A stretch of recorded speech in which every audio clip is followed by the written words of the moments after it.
Infection. आज हम देखेंगे इसके बारे में, इसकी डेफिनेशन, इसके टाइप्स, इसके कोजेज, इसकी पैथोफिजियोलॉजी, क्लिनिकल फीचर्स और इसके डायग्नोस्टिक इवैल्यूएशन और इसका मैनेजमेंट। तो शुरू करते हैं इसकी डेफिनेशन या इंट्रोडक्शन से। It is an infection in an part of urinary system, kidney, ureter, bladder और यूरिथ्रा। ये एक इन्फेक्शन होता है जो किडनी यूरिनरी सिस्टम के किसी भी पार्ट में हो सकता है, जैसे किडनी में हो सकता है, यूरेटर, ब्लैडर या यूरिथ्रा में भी हो सकता है। इसके क्लासिफिकेशन देखिए, दो टाइप का होता है, अपर यूटीआई और लोअर यूटीआई। मतलब अपर यूरिनरी ट्रैक्ट इन्फेक्शन और लोअर यूरिनरी ट्रैक्ट इन्फेक्शन। अपर में किडनी और यूरेटर्स आते हैं, लोअर में ब्लैडर और यूरिथ्रा आता है। और इसकी टर्मिनोलॉजी जो होती है कुछ सिंपल वो देख लेती है। Cystitis infection of the urinary bladder, जो यूरिनरी ब्लैडर होता है उसका इन्फेक्शन या इन्फ्लामेशन को क्या बोलते हैं? सिस्टाइटिस। पिलोनेफ्राइटिस बोलते हैं किडनीज के इन्फ्लामेशन को। यूरेट्राइटिस बोलते हैं इन्फ्लामेशन ऑफ यूरेटर्स। और यूरिथ्राइटिस बोलते हैं इन्फ्लामेशन और इन्फेक्शन ऑफ यूरिथ्रा। अब देखते हैं इसके टाइप्स कौन कौन से थे यूरिनरी ट्रैक्ट इन्फेक्शन के। मेन क्लासिफिकेशन या टाइप्स ये है, सिंपल या अनकॉम्प्लिकेटेड, कॉम्प्लिकेटेड, रिकरेंट और अनरिसोल्व्ड। तो इनको देखते हैं। सिंपल या अनकॉम्प्लिकेटेड मतलब नाम से दिख रहा है कि ये सिंपल होते हैं। ये मेनली लोअर यूटीआई में होता है। फंक्शनली एंड स्ट्रक्चरली अब नॉर्मली यूरिनरी ट्रैक्ट, मतलब फंक्शनली और स्ट्रक्चरली क्या होती है? यूरिनरी ट्रैक्ट नॉर्मल रहती है, मतलब फंक्शनिंग और स्ट्रक्चर दोनों नॉर्मल रहती है इस इन्फेक्शन के अंदर, सिंपल अनकॉम्प्लिकेटेड में। Do not spread to other part of body. ये जो सिंपल या अनकॉम्प्लिकेटेड यूटीआई होता है ये दूसरे बॉडी पार्ट्स में नहीं स्प्रेड होता है। और जो एक कॉम्प्लिकेटेड यूटीआई है ये क्या होता है? UTI plus pyelonephritis and structurally and functionally abnormality. इसमें क्या होता है कि यूरिनरी ट्रैक्ट इन्फेक्शन होता है और इसमें पिलोनेफ्राइटिस भी हो सकता है। और इसमें क्या होता है कि जो यूरिनरी ट्रैक्ट होती है उसके वो फंक्शनली या स्ट्रक्चरली एबनॉर्मल हो सकती है, मतलब उसके स्ट्रक्चर में या फंक्शंस में कोई भी एबनॉर्मलिटी आ सकती है। Spread to other part of body, ये बॉडी के दूसरे पार्ट में भी फैल सकता है। They are more difficult to cure, इन्हें ट्रीट करना थोड़ा डिफ़िकल्ट होता है। UTI recurrent UTI, repeated frequent UTI mainly due to the bacterial resistance and reinfection with the new pathogens। Recurrent मतलब बार बार यानी रिपीटेड या फ्रीक्वेंट यूटीआई होते हैं, ये मतलब बार बार होते हैं। इसमें क्या होता है कि कोई बैक्टीरिया के प्रति रेजिस्टेंस बन जाता है, तो उस कंडीशन में होता है ये। और नए नए जो पैथोजेंस होते हैं उसके अटैक के कारण भी होता है, मतलब नए पैथोजेंस के कारण, बार बार नए पैथोजेंस के कारण अलग अलग प्रकार का यूटीआई होता रहता है। Unresolved UTI most commonly due to resistance organism, मतलब जो और जिसे मतलब ट्रीट नहीं किया जाता वो यूटीआई अनरिसोल्व्ड यूटीआई होता है। और ये मोस्ट कॉमनली क्यों होता है? रेजिस्टेंस ऑर्गेनिज्म के कारण। जो ऑर्गेनिज्म जो रेजिस्टेंस हो गया है ड्रग्स या किसी और चीज़ के लिए, तो वो अनरिजॉल्व्ड यूटीआई हो जाता है। कोजेज एंड रिस्क फैक्टर, मतलब इससे कौन कौन से कोज या रिस्क फैक्टर होते हैं? Ascending organism most commonly GIT, मतलब जो जीआईटी के जो मोस्ट कॉमनली असेंडिंग ऑर्गेनिज्म होते हैं उसकी वजह से हो सकता है। कोई भी माइक्रो ऑर्गेनिज्म जो जीआईटी से यूरिथ्रा के अंदर चला जा सकता है वो यूटीआई कोज कर सकता है। E coli bacteria most common cause of uncomplicated infection in 80% cases, मतलब जो इकोलाई बैक्टीरिया होता है ये मोस्टली केसेस में 80% केसेस में अनकॉम्प्लिकेटेड इन्फेक्शन यही करता है।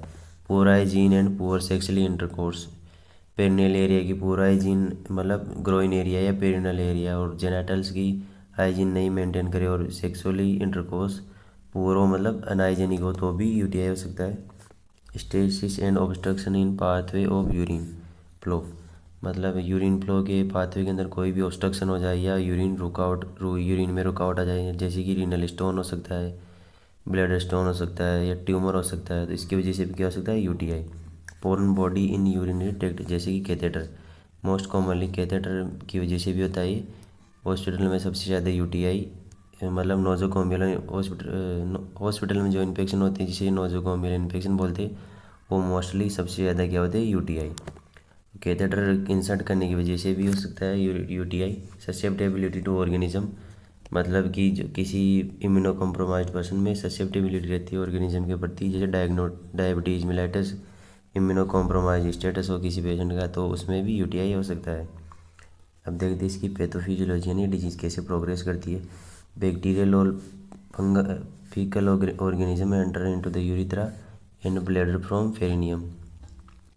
जो भी बैक्टीरियल या फीकल ऑर्गेनिज्म है, फीकल यानी पीसेस से कोई ऑर्गेनिज्म एंटर कर जाए यूरिथ्रा में या फिर ब्लैडर में पेरिनियम के थ्रू, तो उससे क्या होगा, attach and colonise epithelium, colonise the epithelium और यूरिनरी ट्रैक्ट, जो यूरिनरी ट्रैक्ट की एपिथेलियम होती है वो वहाँ पर अटैच होता है और वहाँ पे कॉलोनी फॉर्मेशन करता है। और अवॉइड होस्ट डिफेंस मैकेनिज्म, जो होस्ट की डिफेंस मैकेनिज्म है उसको अवॉइड करता है, मतलब जो इम्यून सिस्टम होता है बॉडी का वो उसे किल नहीं कर पाता है, तो वो क्या करते हैं वहाँ पे इन्फ्लामेशन कर देता है या फिर वहाँ पे एंटीजन एंटीबॉडी रिएक्शन हो जाती है, फिर उसकी वजह से क्या होता है, इन्फ्लामेशन। इसके कौन कौन से साइन और सिम्टम्स होते हैं, इसमें क्या होता है कि जो यूरिनरी फ्रीक्वेंसी वो इंक्रीज हो जाती है, मतलब बार बार टॉयलेट लगती है।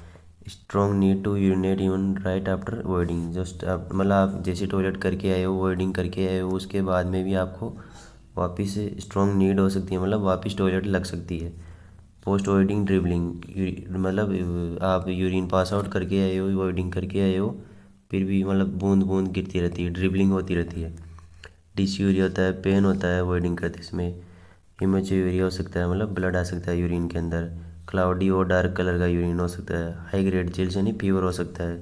और लो एब्डोमेन डिस्कम्फर्ट, लोअर एब्डोमेन होता है जो उसके अंदर डिस्कम्फर्ट फील हो सकता है। अब इसके डायग्नोस्टिक इवैल्यूएशन देखते हैं, इसका पता कैसे करते हैं, कौन कौन से डायग्नोसिस होती है इसमें। सबसे पहले उसकी हिस्ट्री कलेक्ट करते हैं कि वो पुअर हाइजीनिक है या फिर किसी और प्रकार की चीज़ें के लिए, या पास्ट मेडिकल या सर्जिकल हिस्ट्री देखते हैं उसके। फिजिकल एग्जामिनेशन भी करते हैं उसका, उसकी हाइजीन में देखने के लिए या और भी चीज़ों के लिए। यूरिन रूटीन एंड माइक्रोस्कोपी, जो यूरिन टेस्ट होती है वो करती है, माइक्रोस्कोपी करती है, मतलब यूरिन एनालिसिस करती है और यूरिन कल्चर करती है। इसमें क्या करते हैं, जो मिड स्ट्रीम यूरिन होता है वो कलेक्ट करते हैं, ब्लड कल्चर करते हैं ताकि पता चल जाए किसी बैक्टीरिया का इन्फेक्शन तो नहीं है। यूरिन कल्चर भी करते हैं इन्फेक्शन को पता करने के लिए। सेंसिटिविटी टेस्ट करते हैं, यूएसजी करते हैं, इससे रीनल स्टोन या किडनी स्टोन और भी जो स्टोन होते हैं उसका पता चल सके। अब देखते हैं इसके ट्रीटमेंट। यदि वो एंटीबायोटिक्स यानी मतलब इसमें एंटीबायोटिक्स देती है, यदि वो माइक्रो ऑर्गेनिज्म के जैसी हुआ तो उसमें एंटीबायोटिक्स देनी ज़रूरी हो जाती है, एंटीबायोटिक्स या एंटीमाइक्रोबियल। तो कौन कौन सी एंटीबायोटिक्स होती है, क्लोरोफ्लोरोक्विनोलोन्स देते हैं एक, तो एक अमोक्सिसिलिन, डॉक्सीसाइक्लिन और सिप्रोस्पोरिन। इसमें ओफ्लोक्सिसिन, सेफिक्जिम, सेपेटोक्सिम वो भी देते हैं। 3 day course oral antibiotics adequate for women with mild infection, मतलब जो वुमेन होती है उसके अंदर माइल्ड इन्फेक्शन हो तो वो 3 दिन का कोर्स दिया जाता है, और वो मेन के लिए 7 से 14 दिन का। ऐसा इसलिए होता है क्योंकि वुमेन का यूरिथ्रा होता है वो छोटा होता है as compare to male, male का यूरिथ्रा थोड़ा बड़ा रहता है, तो ट्रीट करने में ज़्यादा टाइम लगता है।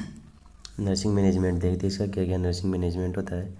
ट्रीटमेंट ऑफ द इन्फेक्शन, पहला मैनेजमेंट है इन्फेक्शन को ट्रीट करना। Reducing the growth of bacteria, bacteria growth को कम करना। Collect the urine specimen and send it for culture and sensitivity test, urine sample collect करना है और उसे लेबोरेटरी में भेजना है इसकी सेंसिटिविटी टेस्ट और कल्चर टेस्ट करने के लिए, मतलब इसमें किसी प्रकार के माइक्रो ऑर्गेनिज्म का पता करने के लिए। Administer urinary antiseptic to patient as prescribed by the physician, जो यूरिनरी एंटीसेप्टिक्स होती है वो एडमिनिस्टर करना। ये क्या करती है, यूरिन के अंदर जाकर अपना इफेक्ट शो करती है, और जो ब्लैडर होता है उसके अंदर जो माइक्रो ऑर्गेनिज्म होते हैं या यूरिनरी ट्रैक्ट में कहीं पर भी जो माइक्रो ऑर्गेनिज्म होते हैं उनको किल करती है। इसमें नाइट्रिक एसिड और नाइट्रोप्यूरेंटोइन और मिथेनामाइन ये सभी आती है इसके अंदर। Inform patient about the side effect of all about drugs, मतलब जो भी ये ड्रग्स दिए इनके साइड इफ़ेक्ट के बारे में पेशेंट को बता देना है। Maintain nutrition level of the patient, patient का न्यूट्रिशन लेवल मेंटेन करना है। Diet should be modified to maintain acidic pH, जो एसिडिक पीएच होती है यूरिन की उसको मेंटेन करने के लिए डाइट को मॉडिफाई किया जाना चाहिए। Of urine for this purpose following food substance should be include, और इस पर्पज़ के लिए ये सभी फूड सब्सटेंस इंक्लूड होने चाहिए। कौन कौन से, bread, cereals, cheese, eggs, corn, legumes, meat, fish, poultry and pastries, ये सभी जो मील होती है उसके अंदर इंक्लूड किए जाने चाहिए। Avoid food that cause bladder irritation such as alcohol, caffeine, chocolate, tea, cocoa, spicy food and tomatoes, ये सभी फूड इरिटेट करते हैं ब्लैडर को, तो इसलिए इनको अवॉइड करना चाहिए। रिड्यूसिंग यूरिनरी फ्रीक्वेंसी, जो बार बार वॉइडिंग की आवश्यकता और उसको कम करना। UTI patient reduce fluid intake to reduce urinary frequency which is not right action. मतलब जो यूटीआई का पेशेंट क्या करता है, उसको बार बार टॉयलेट लगती है, वॉइडिंग लगती है, तो वो क्या करता है, फ्लूइड इनटेक कम कर देता है, वाटर इनटेक कम कर देता है, जो कि राइट एक्शन यानी सही नहीं है। In the patient UTI condition patient should increase fluid intake minimum 3 to 4 litre per day so the whole urinary system flush properly. मतलब जो पेशेंट होता है उसको फ्लूइड इनटेक कम नहीं करनी चाहिए, जबकि बढ़ानी चाहिए। क्यों? क्योंकि इससे क्या होता है कि जो ब्लैडर होता है वो प्रॉपरली इरिगेट हो जाता है, मतलब उसको प्लस आउट करने के लिए फ्लूइड इनटेक बढ़ा देनी चाहिए, ताकि जो वो प्रॉपर उसकी सफाई होती रहे। The patient should avoid fluid that increase urinary frequency such as tea coffee. Tea और कॉफ़ी को अवॉइड करना है, क्योंकि ये यूरिनरी फ्रीक्वेंसी इंक्रीज करती है। पेन को रिड्यूस करना है, reducing pain. Nurse should administer urinary analgesic as prescribe, जैसे फिजिशियन प्रिस्क्राइब करे वैसे यूरिनरी एनाल्जेसिक प्रोवाइड करना है। Advice patient for sitz bath to reduce muscle contraction of bladder. Sitz bath provide करनी है। इसमें क्या करते हैं, सिट्स बाथ में जो एक मतलब बाउल टाइप में था बड़ा सा, उसके अंदर पेशेंट को बिठा देते हैं इस तरीके से, और जो पेशेंट होता है वो इसमें बैठ जाता है। जो इसके यूरिनरी एरिया या फिर जो लोअर एब्डोमेन की मसल्स होती है वो रिलैक्स हो जाती है और पेन रिड्यूस हो जाता है। Warm application in the area या सुप्राप्यूबिक एरिया में रिड्यूस पेन सीवियरिटी ड्यूरेशन। जो वार्म एप्लीकेशन होता है, मतलब गर्म कपड़े से या मतलब जो भी एप्लीकेशन होती है वो एप्लीकेशन से उसकी सिकाई करनी है, ये पेन रिड्यूस कर देता है। प्रिवेंशन ऑफ कॉम्प्लिकेशन, जो यूटीआई के कॉम्प्लिकेशन होते हैं उसे प्रिवेंट करने के लिए क्या करते हैं, बैक्टीरिया, मतलब ये कौन कौन सी कॉम्प्लिकेशन होती है। पहला है बैक्टीरिया, मतलब ब्लड के अंदर बैक्टीरिया एंटर कर जाता है, उसे बैक्टीरिया बोलते हैं। पिलोनेफ्राइटिस जो किडनी का इन्फेक्शन वो, और बीपीएच यानी बिनाइन प्रोस्टेटिक हाइपरप्लासिया। इन सभी कॉम्प्लिकेशन को प्रिवेंट करना है हमें, तो इनको प्रिवेंट करने के लिए फॉलोइंग मेजर्स काम में लेते हैं। मतलब ये जो अब मेजर्स है वो प्रोवाइड रेगुलर मेटिक्यूलस या aseptic perennial care if the patient is catheter. यदि पेशेंट के अंदर कैथेटर इंसर्ट किया गया हो या फिर पेशेंट का कैथेटराइजेशन किया गया हो, तो पेशेंट की मेटिकुलस केयर करनी है, मतलब बारीकी से केयर करनी है उसकी। असेप्टिक प्रोसीजर्स का ध्यान रखना है ताकि उसके अंदर इन्फेक्शन नहीं हो। The level of catheter bag should be low as compare to the bed. मतलब उसके जो कैथेटर का लेवल हो वो बेड से लो होना चाहिए।